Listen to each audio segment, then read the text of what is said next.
안녕하세요. 좋은 아침입니다. 저는 알각교회를 섬기는 정선옥이라고 합니다. 안실 교과 새벽기도에 참여하신 여러분들을 진심으로 환영합니다. 오늘은 5월 12일 화요일 아침입니다. 먼저 기도드리고 오늘 교과 내용을 살펴보도록 하겠습니다. 기도하겠습니다. 하늘에 계신 하나님 감사합니다. 오늘도 우리를 향한 하나님의 그 간절함의 사랑이 다시 한번 느껴지는 아침입니다. 하나님, 우리를 향한 하나님의 사랑이 우리에게 전달되게 하시고 그것을 통하여서 우리의 삶에 나타나고 또 우리 주변에 하나님의 사랑을 전달할 수 있는 저희들 될 수 있도록 도와주시옵소서. 순간순간마다 우리가 넘어질 때 하나님께서 붙들어 주시고 우리를 포기하지 않는 하나님의 그 자비하신 사랑으로 우리를 붙들어 주시옵소서. 특별히 이 아침에 하나님께서 직접 말씀하여 주시고 또 이 말씀을 통하여서 하나님을 다시 한번 하나님 사랑을 깨닫는 저희들 되게 도와주옵기를 거룩하신 예수님 이름으로 기도드렸습니다. 아멘. 예, 감사합니다. 오늘 화요일 소지의 제목은 반복과 패턴과 의미입니다. 오늘 화요일 소지에서 성경을 해석하는 방법 중에 무엇인가를 강조하고자 할 때 사용하는 방법에 대해서 한번 살펴보게 될 텐데요. 오늘은 특별히 또 다른 하나님의 간절함의 사랑을 발견할 수 있는 시간인 것 같습니다. 오늘날 우리가 사용하는 언어와 달리 성경을 기록한 히브리어는 구두점이 없기 때문에 무엇인가를 강조하고자 할 때 강조하는 방법이 오늘날 우리가 사용하는 언어와 조금은 차이가 있습니다. 그래서 우리는 성경을 기록한 히브리 문법의 특징인 강조법이 무엇이 있는지를 알고 성경을 읽게 되면 우리는 성경을 좀 더 잘 이해하고 또 성경에서 나타난 하나님의 마음을 잘 이해할 수 있을 것입니다. 그러므로 오늘 이 시간에는 히브리 문학에서 뭔가를 강조할 때 어떤 방법을 사용하였는지를 한번 살펴보도록 하겠습니다. 먼저 하나님의 속성을 강조하기 위해서 사용된 방법인데요. 이 방법은 3번 반복하는 기법을 사용한다는 것입니다. 다시 말씀드리겠습니다. 하나님의 속성을 강조하기 위해서 설명할 때 3번 반복되는 기법을 사용한다는 것입니다. 그 예로 성경절 한 3개를 한번 살펴보기를 원하는데요. 첫 번째는 창세기 1장 26절에 있는 말씀입니다. 창세기 1장 26절에 있는 말씀을 읽어보도록 하겠습니다. 하나님이 자기 형상, 곧 하나님의 형상대로 사람을 창조하시되 남자와 여자를 창조하시고, 우리가 개혁 개정과 개혁 성경에는 보면은 이 창조, 바라라는 이 창조라는 단어가 2번 나옵니다. 하나님의 형상대로 사람을 창조하시고 남자와 여자를 창조하시고. 그러나 이 부분을 히브리어 원문에 보면은 이 창조라는 단어인 이 바라가 3번 등장합니다. 오늘날 우리가 사용하는 성경책에는 창조가 2번 나오지만 원어에는 3번 나온다는 이야기입니다. 그런데 우리가 잘 사용하지 않지만은 우리말 성경 번역본, 한마디로 말하면 쉬운 성경 번역본에 보면은 이 창조라는 단어가 3번 나옵니다. 제가 그 부분을 한번 읽어보도록 하겠습니다. 창세기 1장 27절에 우리말 번역본입니다.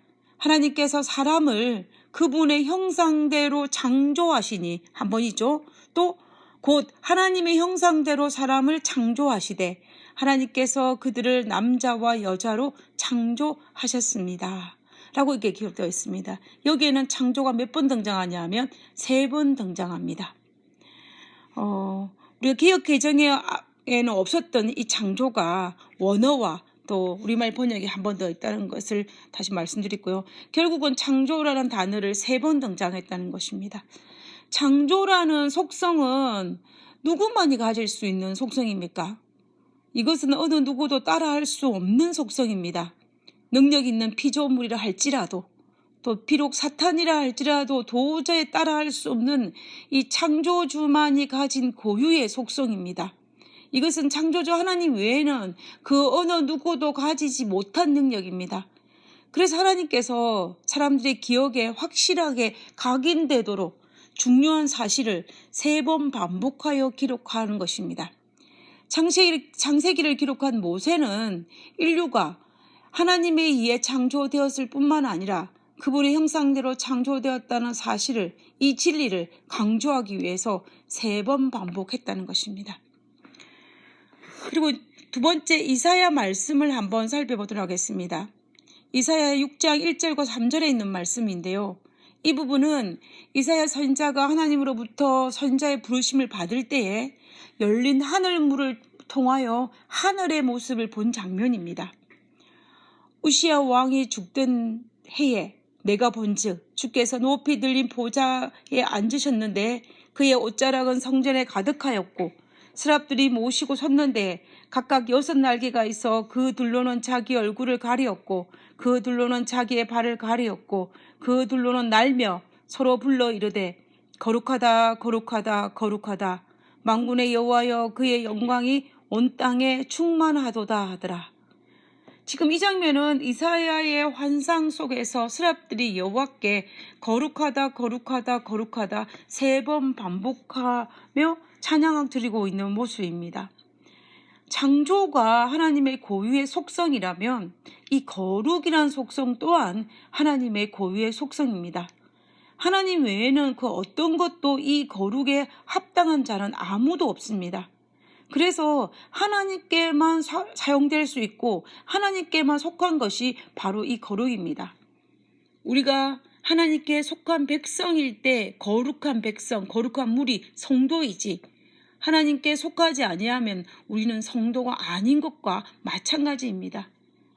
여기에서 이사야 선지자는 하나님만이 가진 어떤 유일한 속성인 이 거룩함을 강조하기 위해서 거룩하다를 3번 반복하고 있는 것을 볼 수가 있는 것입니다. 이거는 의도적인 부분이라고 보는 것입니다. 이 거룩이라는 단어를 강조하기 위해서. 그러므로 이사야 본문에서 강조하고 싶은 이 강조점이 뭐냐면 하나님의 거룩함이라는 것입니다. 그리고 우리는 이사야 단식을 통하여서 하나님의 거룩함을 다시 한번 명확하게 드러나는 것을 볼 수가 있는데요. 이 하나님의 거룩한 임재를 보고 난 다음에 이사야 선지자가 자신의 무가치함을 깨달아서 그가 이사야 6장 5절에 뭐라고 이야기하냐면 화로다 나여 망하게 되었도다 라고 이야기합니다. 결국 우리는 이 본문이 두 개가 연결되어지는 부분을 통하여서 우리는 그 어떤 피조물도 하나님 앞에 무가치할 정도로 하나님의 거룩함에 압도될 수밖에 없다는 것을 강조하고 있는 것입니다. 그리고 성경에 이사야서 외에도 계시록에 이 동일한 어법이 등장하는 것을 볼 수가 있습니다. 계시록 5장에서 열린 하늘문을 통해서 하늘 보좌를 바라보는 요한이 하늘의 모습을 기록하고 있는 장면이 나오는데요. 계시록 4장 8절에 보면은 뭐라 했냐면 네 생물이 각각 6날개가 있고 그 안과 주위에 눈이 가득하더라. 그들이 밤낮 쉬지 않고 이르기를 거룩하다 거룩하다 거룩하다 주 하나님 곧 전능하신 이여 전에도 계셨고 이제도 계시고 장차 오실 자라.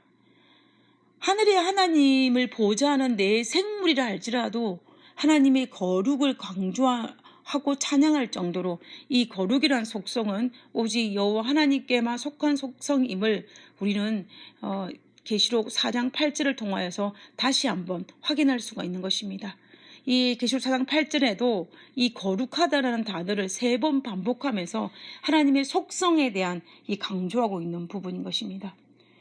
결국 하나님의 모든 속성은 3번 반복하여 기록한 것은 아니지만 성경에서 이렇게 반복하여 기록된 목적을 읽는 사람들의 기억에 오래 남도록 계획한 것입니다. 결국 하나님은 우리에게 하나님의 말씀을 마음에 깊이 새기를 갈망하시는 분임을 우리는 알 수가 있는 것입니다. 그리고 오늘 교과책에서 소개하고 있는 반복된 패턴 역시 우리에게 오래 기억하고 각인시키기 위한 방법임을 설명하고 있는데요. 예를 들어서 설명하기를 다니엘 2장의 느부갓네살의 꿈속에 나타난 신상과 그리고 느부갓네살이 꿈을 꾸고 10여 년이 지난 이후에 느부갓네살 왕이 하나님을 대응하기 위해 지은 두라 평지에 자신이 지은 신상을 2개를 분리해서 다른 단어를 사용하고 있다는 것입니다. 다시 말하면 다니엘 3장에서의 신상을 단순히 신상이라 말하지 않고 꼭 느부갓네살이 세운 신상이라는 표현을 쓰고 있는 것입니다. 우리가 다니엘 3장을 자세히 읽어보면 느부갓네살이 세운 신상이라는 단어의 표현이 10번이나 등장하는 것을 볼 수가 있는데요. 이것은 지면이 한정되어 있는 그 당시 시대에 그럼에도 불구하고 두라팽제에 세운 이 신상을 그냥 단순히 신상이라 하지 않고 하나님이 느부갓네살의 꿈속에 보여준 신상과 구별되어지게 하기 위해서 느부갓네살이 세운 신상이라는 말을 반복하여 10번씩이나 하고 있는 것입니다. 이것은 의도적입니다.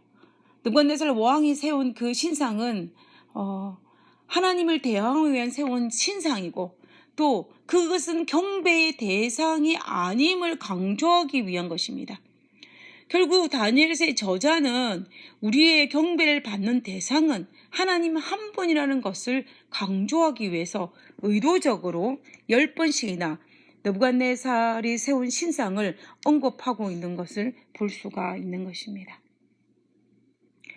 결국 이것도 우리에게 참 경배의 대상이 무엇인지 가르쳐주기 위한 하나의 강조법입니다. 사실 성경에는 이와 비슷한 강조법이 많이 있습니다.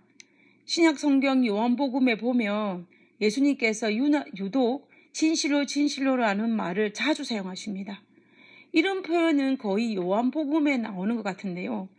이 말씀 뒤에 나오는 연결되어 있는 말씀들은 하나님의 나라나 구원, 그리고 증거, 하나님의 일, 예언들, 그리고 또 중요한 교훈들을 설명할 때에 그 요한이 특별히 한 단어, 하나님께서 진실로 너에게 이르시되라는 말을 반복하여 사용함으로 말미암아 이 말씀을 강조하고 또 이 말씀을 들은 백성들에게 그것을 오랫동안 기억하고 각인시키고자 했던 의도를 알 수가 있습니다. 아마도 사복음서 중에서 가장 마지막에 기록한 복음서인 이 요한복음이 기록될 당시에는 이미 거짓 교리들이 많이 교회 안을 침투해 들어왔고 또 초대교회를 위협하였을 것입니다. 우리가 사도행전이나 또 바울 서신을 통해 살펴볼 때에 초대교회의 거짓 교리로 말미암아 교회가 어려움을 겪는 이야기가 많이 있었던 것을 우리가 알 수가 있습니다. 그리고 이런 거짓 교리들은 사실은 구약시대 때부터 없었던 것은 아니었습니다. 근데 요한이 기록할 그 당시에는 아마 교회 안에 이런 문제들이 이슈화되고 교회에 여러 가지 문제점이 발생하니 특별히 하나님의 중요한 교훈들인 이 하나님의 나라와 구원과 하나님의 어떤 증거 이런 것들에 대해서는 백성들에게 더 많이 기억하고 각인시키기 위해서 특별히 강조하기 위해서 진실로라는 단어 한 단어를 진실로 한 2번 사용함으로 말미암아 강조하고 있는 것을 볼 수가 있습니다. 우리가 사복음서를 읽어보면 다른 마태복음과 누가복음에는 진실로라는 단어 한 번밖에 안 등장하는데 이 요한복음에는 2번 반복하여 등장하는 것은 그런 강조의 의도가 있음을 우리가 알 수가 있습니다. 그리고 요한계시록에서도 우리가 또다시 한번 발견할 수 있는 부분이 있는데요. 하나님께서 자신의 속성을 이야기할 때 같은 내용을 다른 단어로 사용하여 반복되는 패턴을 통하여서 강조하고 있는 부분입니다. 그것이 바로 뭐냐면 나는 알파와 오메가요. 나는 처음과 나중이라. 나는 시작과 끝이라. 이런 말들이 사실은 요한계시록에 보면은 많이 등장하는 것을 우리가 볼 수가 있습니다. 우리가 이 모습을 통하여서 예수님의 그 속성을 우리가 다시 한번 확인할 수가 있는데요. 하나님의 이 방법을 통하여서 하나님의 영원하신 하나님의 속성을 강조하고 있는 것입니다. 그래서 요한계시록에를 보면 이 단어들이 처음과 마지막에 그리고 중간에 계속 반복돼요. 나는 알파와 오메가요. 나는 처음과 나중이요. 나는 시작과 끝이라는 이런 말 똑같은 내용의 패턴을 반복해요. 사용하므로 영원하신 하나님에 대한 속성을 이야기하고 있는 것을 볼 수가 있습니다. 그리고 영감의 교훈에서는 또 우리에게 오래 기억하고 강조하기 위한 고대의 유대인들이 사용했던 방법 하나를 소개하고 있는데요. 그것은 바로 뭐냐면 노래로 만들어서 부르게 하여 반복 교육을 시키는 것입니다. 자, 그 부분을 한번 읽어보도록 하겠습니다. 노래로 부르게 하는 반복 교육. 하나님의 말씀을 기억하는 데는 그것을 노래로 반복하여 부르는 방법보다 효과적인 것은 없다. 그런 노래에는 기이한 힘이 있다. 노래는 거칠고 교양이 없는 성질을 진정시키는 힘이 있는가 하며, 한편 노래는 사람의 마음에 활기를 주고 동정심을 깨우치며 행동의 조화를 촉진시키고 용기를 잃게 하며 노래를 약하게 하는 어두운 생각과 흉사에 대한 예감을 없애는 힘이 있다. 복음전도 42페이지에 있는 말씀입니다. 우리가 사실 노래를 부르면 우리의 마음이 순환되는 것도 있지만 우리가 그 가사를 반복하여 부름을 통하여서 우리의 머릿속에 오래 기억한다는 것은 우리가 익히 많은 경험을 하였을 것입니다.